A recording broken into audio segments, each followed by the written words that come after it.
A SEAT faz 75 anos e o melhor presente está guardado para ti. Oferecemos a carta de condução categoria B na compra de qualquer modelo SEAT. Junta-te à nossa celebração e agarra o teu presente com as duas mãos. Bem-vindo à SEAT.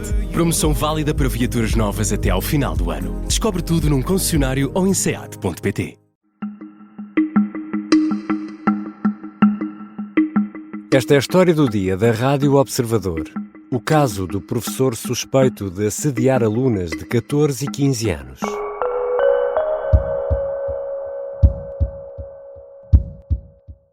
Mensagens como: queres namorar comigo? Tens que acabar com o teu namorado. Amo-te, vamos combinar um café. Uma comunicação muito insistente que claramente mostra um abuso de poder mascarado de sedução. Inês Marinho, da Associação Não Partilhes, publicou este vídeo no Instagram e ajudou a divulgar o caso de que vamos falar neste episódio. Um professor de dança suspeito de assediar alunas, adolescentes, de 13, 14, 15 anos. O homem terá esta prática há vários anos e depois de ter sido conhecida a primeira queixa, surgiram outras. Casos de jovens que perceberam que não seria o único alvo das tentativas de assédio deste professor.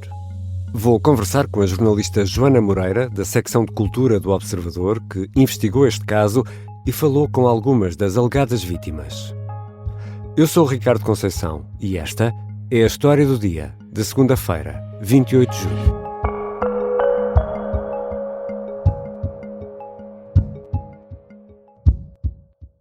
Bem-vinda, Joana. Olá, Ricardo.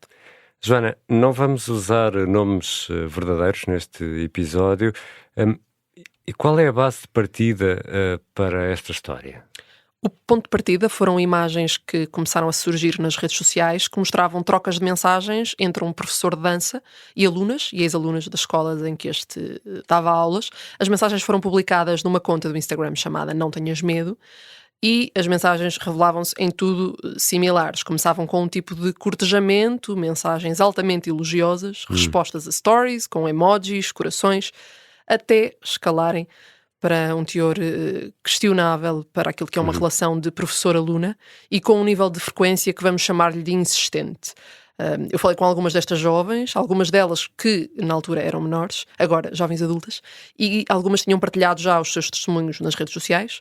Outras não escolheram fazê-lo agora. E quem é este homem? Quem é este suspeito? É um professor de dança, natural do Porto, que dava aulas de dança e movimento em escolas na região de Famalicão e do Porto também, e que atualmente, de acordo com as suas redes sociais, estuda fisioterapia na Escola Superior de Saúde do Politécnico do Porto. E o que é que estas histórias têm afinal em comum? Já falaste aí de mensagens, no fundo, o que é que liga todas estas histórias? Bem, têm em comum desde logo o facto de todas serem alunas ou ex-alunas deste professor, ou seja, o emissor da mensagem é sempre o mesmo. Depois há padrões nos contactos. Aliás, há mensagens que são repetidas. Há comentários sobre o corpo, que estas alunas alegam ser altamente desconfortável receber, naturalmente. Declarações de afeto, eu posso citar aqui algumas mensagens. Esse olhar e esse sorriso matam-me, tenho o coração a tremer, sinto algo muito especial por ti. Já terminaste com o teu namorado ou ainda não? Ou a maior gata de Famalicão? São algumas das mensagens recebidas e que o observador teve acesso. E nas aulas havia algum comportamento suspeito? Agora algumas alunas recordam aquilo que dizem ser olhares insistentes, alguns comportamentos que achavam estranhos e que agora em retrospectiva percebem que eram de facto muito frequentes, olhares persistentes. Mas o principal foco da reportagem são de facto as mensagens. Mas nesses relatos que te fizeram, há por exemplo relatos de toque, se ele tocava nas alunas? Aquilo que é relatado são olhares insistentes, direcionados durante as aulas e outros comportamentos que são apelidados de estranhos. Temos, por exemplo, uma ex-aluna que nos relata uma situação numa aula em que houve uma grande insistência para que a turma fizesse uma coreografia em que originalmente o elenco estava despido. Nós estamos a falar de alunos adolescentes. Exatamente, sim. Estamos a falar com alunos, quase todos menores de idade na época. Okay. Terá sido mostrado numa aula, por exemplo, um vídeo em que o elenco original desta peça, desta coreografia, estava despido e o professor estaria neste elenco e isso terá sido visível no vídeo. E esse foi um dos momentos que provocou desconforto a uma das vítimas que falou com o Observador. Já regressamos à conversa com a jornalista Joana Moreira. E o que foi feito perante estas queixas?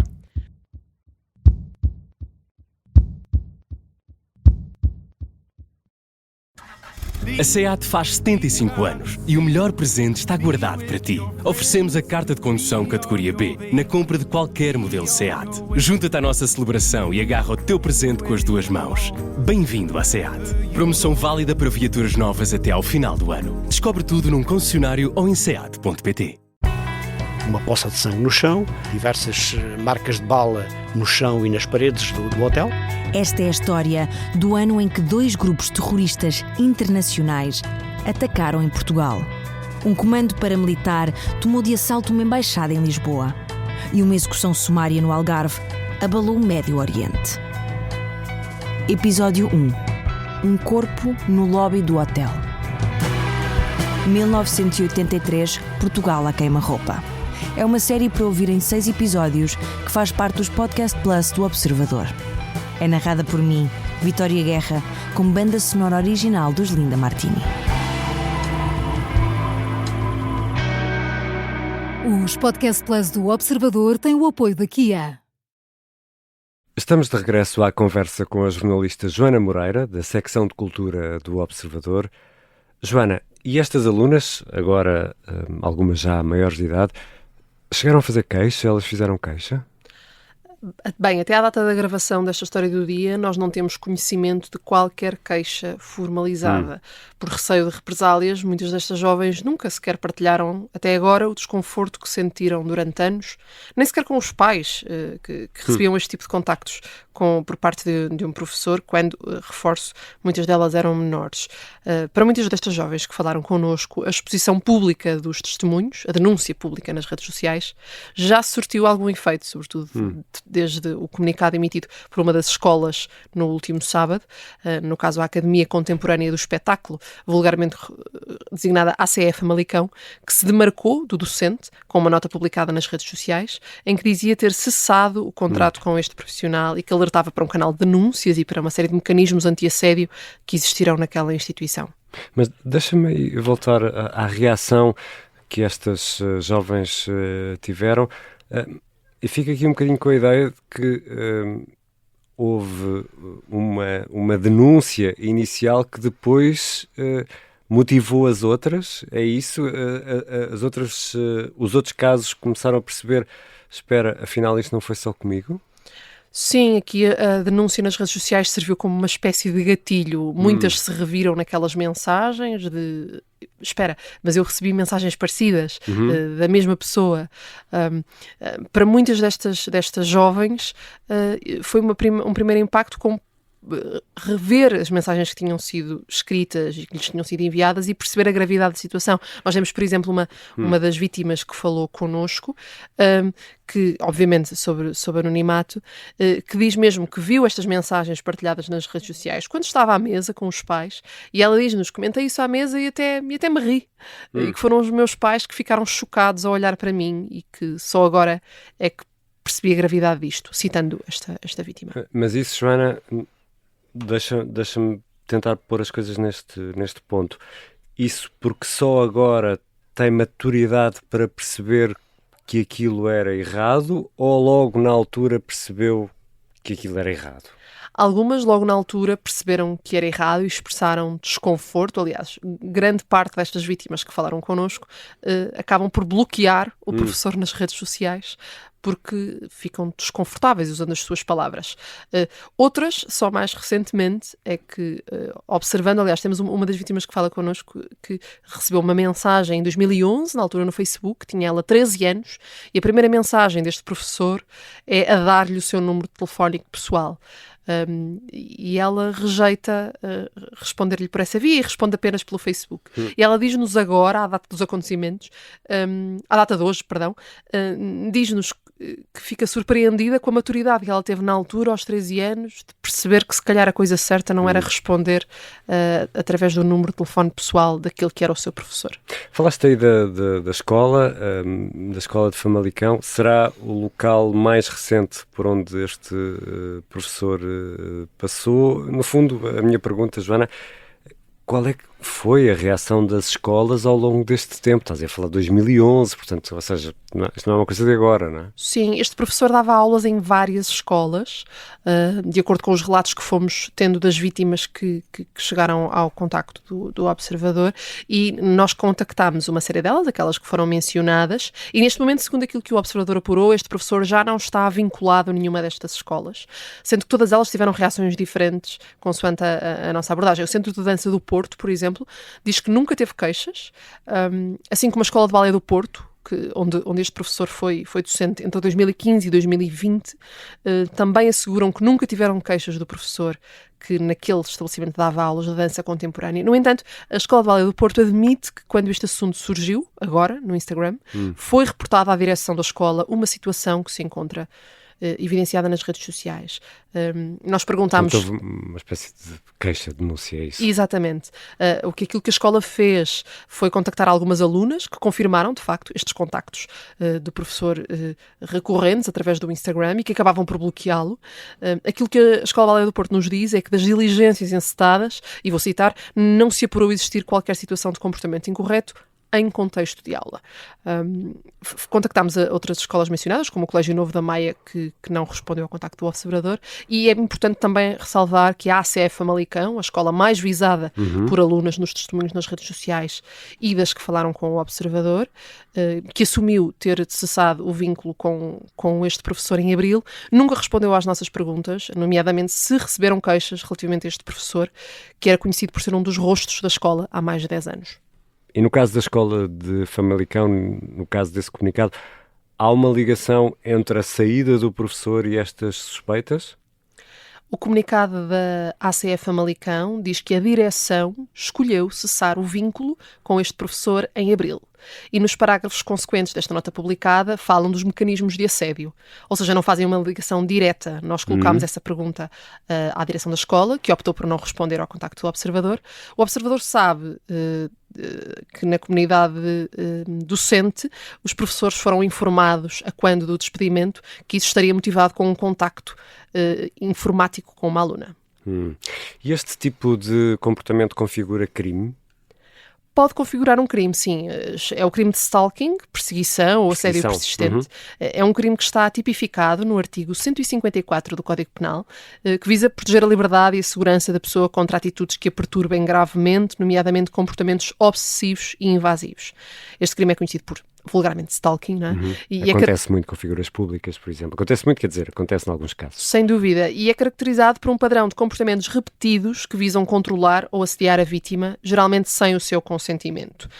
Os comportamentos típicos deste crime são seguir a vítima e iniciar contactos repetidos, seja através de telefonemas, mensagens, cartas, e-mails, aparecer constantemente nos locais frequentados pela vítima, fazer ameaças ou colocar a vítima em situação de medo ou insegurança. O que caracteriza este crime é o facto de ser persistente e por envolver um comportamento que à primeira vista pode não ser considerado grave, mas que com o tempo gera um impacto psicológico negativo na vítima. E Joana, pelo que contaste e pela própria reação destas jovens, que muitas delas mantiveram estes casos trancados nelas próprias, o que é que as vítimas ou alguém que se veja neste tipo de situação pode fazer? Eu acrescentaria até pode e deve fazer. Bem, são casos muito delicados porque quando as vítimas são menores de idade e este tipo de assédio é perpetrado por pessoas adultas, com responsabilidade em matéria de educação, como é o caso do docentes, o que estamos aqui a analisar, estas situações são especialmente graves.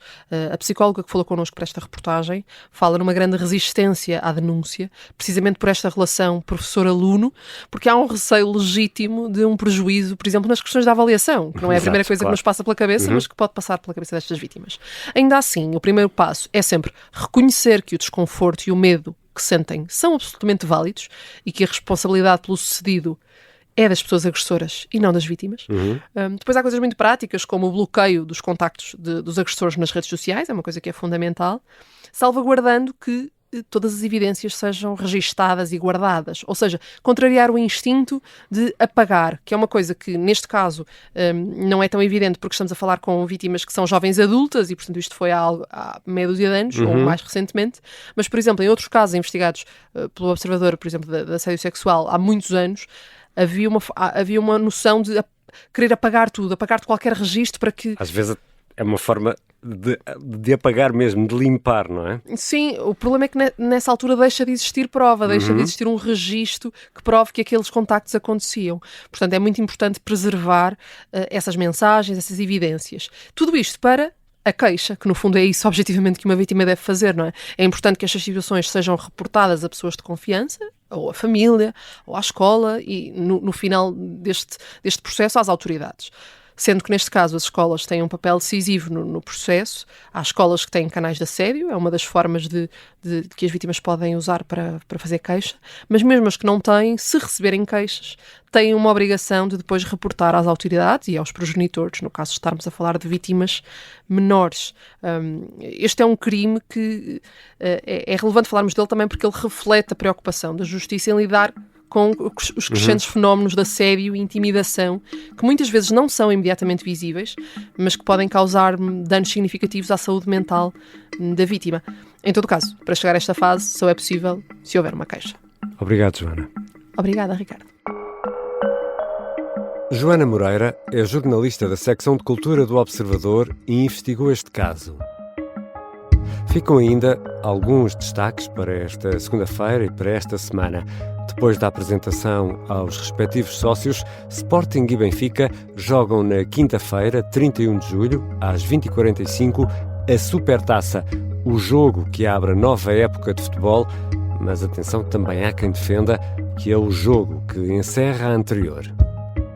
Ainda esta semana vão ser conhecidos os resultados dos principais bancos portugueses relativos ao primeiro semestre. Nos primeiros 3 meses do ano, os bancos registaram uma quebra nos lucros. E nesta segunda-feira são apresentadas as medidas anti-apagão. Isto para prevenir situações como as vividas a 28 de abril deste ano. Esta foi a história do dia. A sonoplastia do João Tição, a música do genérico do João Ribeiro. Eu sou o Ricardo Conceição. Até amanhã.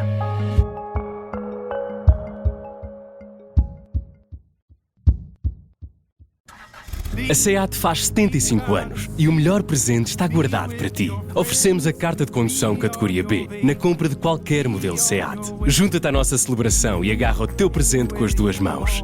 Bem-vindo à SEAT. Promoção válida para viaturas novas até ao final do ano. Descobre tudo num concessionário ou em seat.pt.